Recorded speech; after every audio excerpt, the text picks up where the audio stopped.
Dear friends, hello. ನಿನ್ನೆ ನಾವು Almatti ಡ್ಯಾಮ್ಗೆ one day outing ಹೋಗಿದ್ವಿ. ಅಲ್ಲಿ ನಮಗೆ ಆಲಮಟ್ಟಿ ಡ್ಯಾಮ್ನಲ್ಲಿ ರಾಕ್ ಗಾರ್ಡನ್ ಸಿಗುತ್ತೆ. ಅದಾದಮೇಲೆ ನೆಕ್ಸ್ಟು ಒಂದು ಸೈನ್ಸ್ ಎಕ್ಸ್ಪರಿಮೆಂಟಲ್ ಲ್ಯಾಬ್ರಾಟ್ರಿ ಅಂತ ರೆಡಿ ಮಾಡಿದ್ದಾರೆ. ಅದು ಇವಾಗ ತಾನೇ ರೀಸೆಂಟಾಗಿ ಆಗಿರೋದು. ಸೊ ಅಲ್ಲಿ ನಾವು ತುಂಬಾ ಫಿಸಿಕ್ಸು ಮತ್ತು ಕೆಮಿಸ್ಟ್ರಿ ಮತ್ತು ಬಯಾಲಜಿ ಈ ಥರ ಎಕ್ಸ್ಪರಿಮೆಂಟಲ್ ಡಿಸ್ಪ್ಲೇಸ್ನ ನೋಡಿದ್ವಿ. ಇವನ್ನೆಲ್ಲ ಎಕ್ಸ್ಪ್ಲೇನ್ ಮಾಡಲಿಕ್ಕೆ ಒಬ್ಬರು ಗೈಡ್ ಇದ್ದರು. ಬಟ್ ನಾವಾಗಲೇ ಇದನ್ನೆಲ್ಲ PUCನಲ್ಲಿ ಕಲಿಸ್ತಾ ಇರೋದ್ರಿಂದ ನಮಗೆ ಇವೇನು ಹೊಸದಾಗಿ ಅನ್ನಿಸ್ಲಿಲ್ಲ. ಸೊ ನವಂಬರ್ ಡಿಸೆಂಬರ್ನಲ್ಲಿ ಅಥವಾ ಜನವರಿನಲ್ಲಿ ತುಂಬ ಜನ ಇಲ್ಲಿ ಟ್ರಿಪ್ಗೆ ಅಂತ ಬರ್ತಿರ್ತಾರೆ. ಬಂದಾಗ ಸ್ಟೂಡೆಂಟ್ಸಿಗೆ ಈಸಿಯಾಗಿ ಪ್ರಯೋಗಗಳ ಮೂಲಕ ಎಲ್ಲನೂ ಅರ್ಥ ಆಗಲಿ ಅಂತ ಇವನ್ನ ಮಾಡಿರೋದು. ಇಲ್ಲಿ ನೋಡ್ತಿರಲ್ಲ, ಫಸ್ಟಿಗೆ ನೀವು ನೋಡಿದ್ದು ಪೀರಿಯಾಡಿಕ್ ಟೇಬಲ್ ಆದಮೇಲೆ ನೋಡಿರಿ ಜಿಯೋಸೆಂಟ್ರಿಕ್ ಮಾಡೆಲ್ ಆಫ್ ದಿ ಅರ್ತ್ನ ತೋರಿಸಿದ್ದಾರೆ.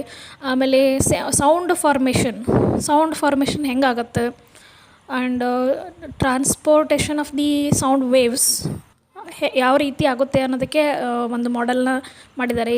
ಮತ್ತು NaCl ಮಾಡೆಲ್, ಕ್ರಿಸ್ಟಲ್ ಮಾಡೆಲ್ ಅಂತ ಬರುತ್ತೆ ಕೆಮಿಸ್ಟ್ರಿನಲ್ಲಿ, ಅದಕ್ಕೂ ಕೂಡ ಒಂದು ಮಾಡೆಲ್ ಮಾಡಿದ್ದಾರೆ. ಆಮೇಲೆ ಸೌಂಡ್ ಪ್ರೊಪೊಗೇಷನ್ ಅಥವಾ ವೇವ್ಸ್ ಮತ್ತು ಆಸಿಲೇಟರಿ ಮೋಷನ್ಗೆ ಕೂಡ ಒಂದು ಎಕ್ಸ್ಪರಿಮೆಂಟಲ್ ಮಾಡಿದ್ದಾರೆ. ಈಗ ನೋಡ್ತಾ ಇದ್ದೀರಲ್ಲ, ಇದು ದ ಬಾಲ್ ಮೂವ್ ಆದಂಗೆಲ್ಲ ಅದರದ್ದು ವೆಲಾಸಿಟಿ ಇನ್ಕ್ರೀಸ್ ಆಗ್ತಾ ಹೋಗುತ್ತೆ. ಡಿಸ್ಟೆನ್ಸ್ ಕಡಿಮೆ ಆಗ್ತಾ ಹೋದಂಗೆಲ್ಲ ವೆಲಾಸಿಟಿ ಇನ್ಕ್ರೀಸ್ ಆಗ್ತಾ ಹೋಗುತ್ತೆ ಅನ್ನೋದಕ್ಕೆ ಈ ಮಾಡೆಲ್ನ ತಯಾರು ಮಾಡಲಾಗಿದೆ. ನೆಕ್ಸ್ಟು ನೋಡ್ತಾ ಇರೋದು the formation of the sound waves ಯಾವ ರೀತಿ ಫಾರ್ಮೇಷನ್ ಆಗ್ತವೆ ಅನ್ನೋದಕ್ಕೆ ಈ ಮಾಡೆಲ್ನ ಇಲ್ಲಿ ಗಂಟೆಯ ಮೂಲಕ ಅವರು ತೋರಿಸ್ತಾ ಇದ್ದಾರೆ ನಮಗೆ. ಮತ್ತು ನೆಕ್ಸ್ಟ್ ತೋರಿಸ್ತಾ ಇರೋದು ವೇವ್ಸ್ ಫಾರ್ಮೇಷನ್, ಅಂದರೆ ನೀರಿನ ಅಲೆಗಳಾಗಲಿ ಅಥವಾ ತರಂಗದ ಅಲೆಗಳಾಗಲಿ ಅವು ಯಾವ ರೀತಿ ಮೂಮೆಂಟ್ ಆಗ್ತಾವು ಅಂತ ತೋರಿಸಲಿಕ್ಕೆ ಈ ಮಾಡೆಲ್ನ ಅವರು ಪ್ರಿಪೇರ್ ಮಾಡಿದ್ದಾರೆ. ಓಕೆ, ಸೊ ನಾವು ಯಾಕೆ ಹೋದ್ವಿ ನಿನ್ನೆ ಆಲಮಟ್ಟಿಗೆ ಅಂತಂದರೆ, ನನ್ನ ಬರ್ಡೇ ಇತ್ತು ನಿನ್ನೆ. ಸೆಲೆಬ್ರೇಟ್ ಮಾಡಲಿಕ್ಕೆ ಅಂತ ನಾವು ಮತ್ತು ಕೂಡ ಮಕ್ಕಳಿಗೆಲ್ಲ ಒಂದಿನ ಔಟಿಂಗ್ ಆಗುತ್ತೆ ಅಂತ ನಿನ್ನೆ ಒಂದಿನ ಅವ್ರನ್ನ ಹೊರಗಡೆ ಕರ್ಕೊಂಡು ಹೋಗಿ ಸ್ವಲ್ಪ ಸಮಯ ಕಳೆದು ಬಂದ್ವಿ. ಅಲ್ಲಿ ಮಕ್ಕಳು ಕೂಡ ತುಂಬ ಎಂಜಾಯ್ ಮಾಡಿದರು. ಸೊ ರಾಕ್ ಗಾರ್ಡನ್ನಲ್ಲಿ ನಮಗೆ ತುಂಬ ಆಟಿಕೆಗಳಿದಾವೆ ಮಕ್ಕಳಿಗೆ ಆಡಲಿಕ್ಕೆ ಅಂತ. ಜಾರುಬಂಡೆ ಮಾಡಿದ್ದಾರೆ. ಮತ್ತು ಡಕ್ಸ್ ಕೂಡ ಇದಾವೆ ಆಟಾಡಲಿಕ್ಕೆ.